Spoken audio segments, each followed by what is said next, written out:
السلام علیکم۔ ارسلان اکیڈمی میں خوش آمدید اسٹوڈنٹ۔ آج میں حاضر ہوں آپ سب کی خدمت میں ارسلان اکیڈمی ایم اے اردو سال دوم پرچہ نمبر 8 اسلامیہ یونیورسٹی بھاولپور اور جدید شاعری کا بہت اہم موضوع جو کہ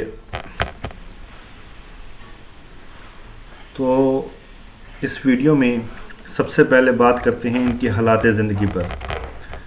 1 اگست 1910 کو گوجرانوالا کے ایک قصبے علی پور چٹھا میں پیدا ہوئے۔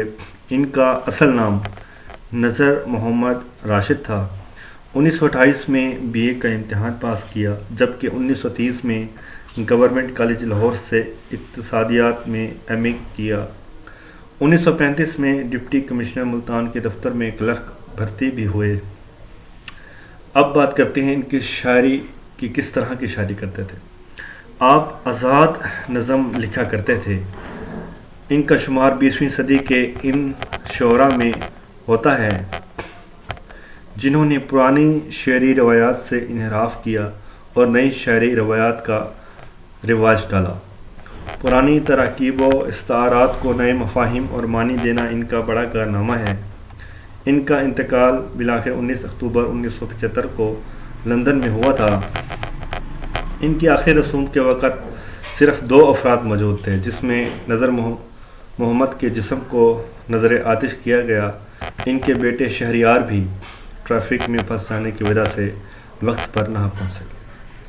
تو یہ تھی ضروری معلومات ان کی حالات زندگی سے۔ اب بات کرتے ہیں ان کی شاعری مجموعے کی بات۔ تو اسٹوڈنٹ، ان کے 4 شاعری مجموعے ہیں۔ پہلا شاعری مجموعہ ماورا ہے جو 1942 میں شائع ہوا، جو نہ صرف اردو نظم کا پہلا مجموعہ ہے بلکہ جدید شاعری کی پہلی کتاب بھی ہے۔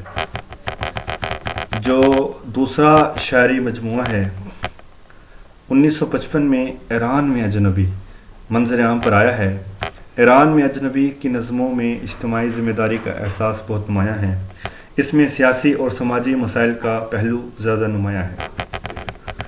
تیسرا شاعری مجموعہ لا انسان 1969 میں لکھا گیا۔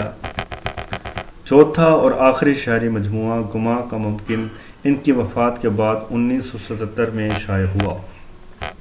تو اسٹوڈنٹ، یہ تھی نون میم راشد کی اس ویڈیو میں ایک مکمل آپ کو معلومات، جو آپ کے لیے امتحان میں انشاءاللہ بہت زیادہ ہیلپ فل ہوگی۔ اگر پیپر آن لائن ہوتے ہیں تب بھی یہ آپ کے لیے بہت مفید ہے، اور اگر ریٹن میں ہوتے ہیں تب بھی آپ یہاں سے مواد لکھ سکتے ہیں۔